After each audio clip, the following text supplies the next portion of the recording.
do you understand English perfectly? Yeah. But freeze the second it's your turn to speak. Yeah. When someone asks, like, how was your weekend? Do you just say, good? Mm. Or they ask what you did and you just say, nothing. Oh, that happens all the time. Right. Today, we'll show you how to respond faster even when you need time to think. Exactly. Because by the end of this episode, you'll know 5 natural expressions that will help you avoid that awkward silence entirely. Yeah, we are skipping the basic stuff today. We're looking at, high-level, nuanced communication.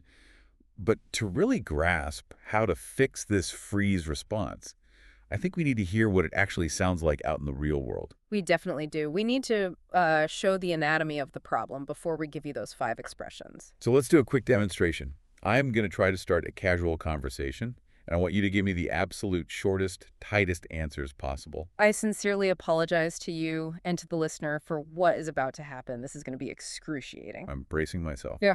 All right, here we go. Hey, how was your weekend? Oh, nice. Did you do anything interesting? Not really. Right. Did you stay home? Yeah. What did you do at home? Nothing. Did you watch anything? Yes. Was it good? Pretty good. Okay, and scene. Wow.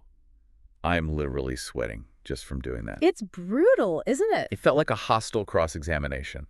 I felt like I was physically dragging every single syllable out of you. Yeah, but what is genuinely fascinating here is the psychological mechanism driving that dynamic. Yeah. When we look at the linguistics of it, this pattern is everywhere. Wait, so it's not just people being antisocial? Not at all. Many English learners default to those tiny answers because of a deep-seated fear of making a mistake. Oh, so the logic is kind of like, if I speak less, I risk less? Precisely. If I only give you a single word, I literally cannot mess up my complex verb tenses or choose the wrong preposition. Right. Your brain is just doing a freeze response under pressure.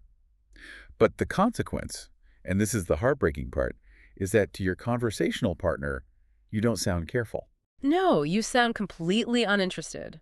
Or even rude. Which is the exact opposite of what you want. It reminds me of playing tennis against a brick wall. Oh, that's a great analogy. Right. I hit the ball to you, and if you give a one-word answer, you aren't hitting it back. You're effectively popping the ball with a needle. It just drops dead. Exactly. Because a successful conversation depends on cooperation, not grammatical perfection. So how do we break out of that? We promised 5 natural expressions to avoid the awkward silence without overwhelming our brains. Right. The secret is that you don't need to give a 5-minute speech. You just need to add a simple layer to your answer. And the first technique, which includes our first expressions, is just giving an answer and attaching a reason. Okay, so like using words like because or since. Yeah, because and since are great tools here. Everyone knows them, but we usually save them for big, important facts. Wait, so you're saying we should use them for boring stuff? Exactly. If someone asks, did you do anything fun this weekend? Instead of a flat no, you say, not really, since I've been quite busy with work lately. Ah, I see. Or I stayed home because the weather was terrible. It buys you time to think. It really does. It lowers your cognitive load. But here's a nuance. You don't even always need because. Sometimes just putting 2 short sentences back to back works perfectly. Oh, like, it was great. I got to spend some time with my family. The connection is just implied by them being next to each other. Exactly. Proximity alone does the work. But sometimes reasons can still feel a bit vague, like, I was busy with work doesn't give me much to picture. Right, it's a bit dry. So what's the next step? Technique number 2 is adding a specific detail, just one concrete noun or scenario. So if I ask what you did yesterday, the one-word freeze response is shopping. Dead end. But with this technique, you'd say, I did a little shopping. I was looking for a jacket. A jacket. Okay, so I was looking for a jacket is our next key expression format. Just dropping a concrete noun. Right. Or, I watched a science fiction movie. It's a breadcrumb. I love that idea of a breadcrumb. Because if you mention a jacket, I can naturally ask, oh, where are you traveling to? Exactly. You guide the interaction without dominating it. Okay, so we've got adding reasons like because and since and dropping in concrete details. But how do we inject some actual personality? That brings us to our third technique and some really great advanced expressions. You have to share your reaction or opinion. Oh, right, because facts are just data. Reactions reveal who you are. Yes. So here is our third expression to learn. To be honest, I was pleasantly surprised. Wow, to be honest, I was pleasantly surprised. That sounds so much better than just saying, it was good.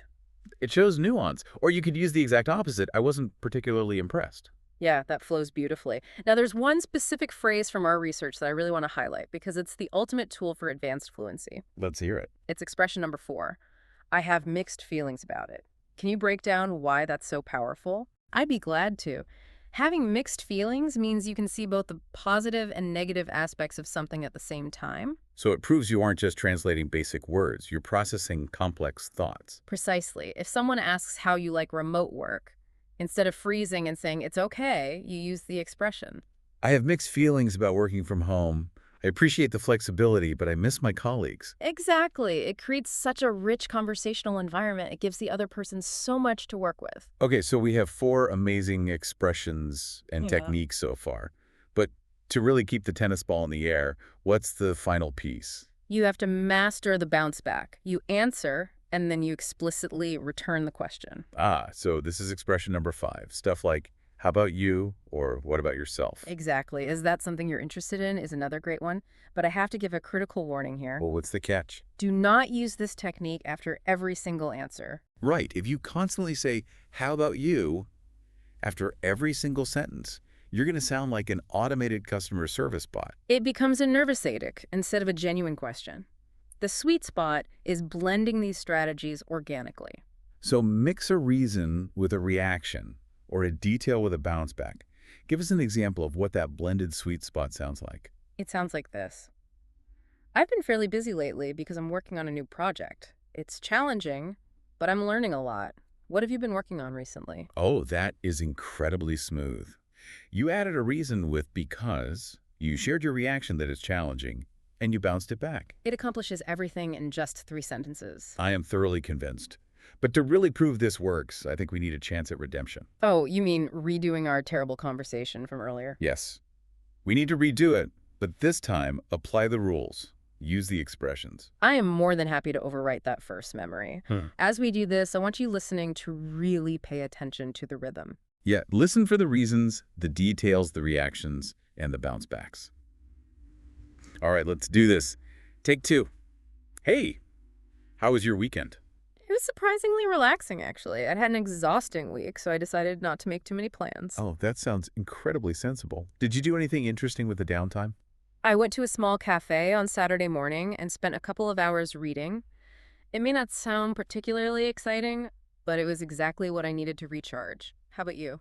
Mine was actually much busier. Some friends invited me to go hiking with them. Oh, nice. Where did you end up going? We went to a mountain about an hour outside the city. The view was spectacular, although the climb itself was far more demanding than I had anticipated. I know that exact feeling. You expect a peaceful nature walk, and then halfway up a sheer cliff, you start questioning every life decision that brought you to that moment. Exactly. Have you ever been hiking in that specific area? Not yet, but I'd definitely consider it. I have mixed feelings about hiking, though. I love the views, but I'd probably need to start with an easier route. Okay, let's pause right there. If you look at the imaginary transcript of what we just said, neither of us gave a long, rambling monologue, Not at all. Nobody held the floor for minutes on end. but the entire energy was transformed. Every time one of us spoke, we were basically building a small platform for the other person to step onto. Right. When you said the climb was demanding, I validated that reaction. We were actively doing the cooperative work of conversing. And that is exactly what we want you, the listener, to be able to do automatically. Which means it is time to put this into practice. It's time for the challenge. Yes. I'm going to speak directly to you right now. I want you to hit pause on the video and speak for 30 seconds to answer this specific question. What do you normally do when your mind goes completely blank in an English conversation? And before you hit pause, here are your guidelines. You cannot just use one sentence. Right. Give a direct answer, explain the reason, add a specific example, and then bounce a question back to us. So as a model, it could sound like, when my mind goes blank, I usually ask the other person to give me a moment. It can be frustrating, especially when I know exactly what I want to say but can't find the right words. Has that ever happened to you? See? It's simple, but it's layered. So go ahead, pause the video and speak for 30 seconds right now. We'll wait. Welcome back. I genuinely hope you gave that a real try out loud in your room. Or in your car, wherever you are. Exactly. Remember, the goal isn't absolute grammatical perfection. It's about conversational momentum. Now, if you often give very short answers, watch our next episode. how to keep an English conversation going naturally. Yeah, in that one, we are going to cover how to ask vastly better follow-up questions and change topics without it feeling jarring. And before we go today, I want to leave you with one final thought. Think carefully about how you converse in your native language with your friends. Right, you likely use these exact strategies, adding reasons, sharing reactions, bouncing questions, without even thinking about it. It's just the fundamental architecture of human connection. Exactly. So consider this. How might consciously applying these techniques in English actually train you to be a more empathetic and deeply engaging conversationalist in literally any language you speak? Wow. Becoming a fundamentally better communicator across the board. I absolutely love that. Keep practicing those layers, and we will see you next time.